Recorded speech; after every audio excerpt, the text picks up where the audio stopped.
టాలీవుడ్ దర్శకులు, టాలీవుడ్ ఇండస్ట్రీకి పెద్ద దిక్కు అయినటువంటి దాసరి నారాయణరావు గారు తీవ్ర అస్వస్థకు గురయ్యారు అని సమాచారం. మూత్రపిండాలు, ఊపిరితిత్తుల ఇన్ఫెక్షన్ కారణంగా దాసరి నారాయణరావు గారు హైదరాబాద్ లోని ప్రస్తుతం కిమ్స్ ఆసుపత్రిలో చికిత్స పొందుతున్నారు అని సమాచారం.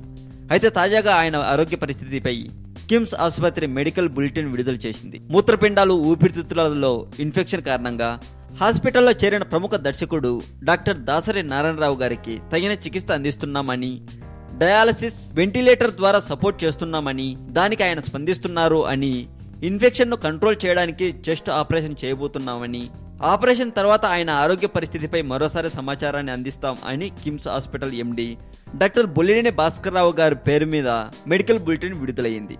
ప్రస్తుతం ఈ విషయం తెలుసుకున్న ప్రజలు అతను తిరిగి కోలుకోవాలని మనస్ఫూర్తిగా దేవుణ్ణి వేడుకుంటున్నారు అని చెప్పొచ్చు.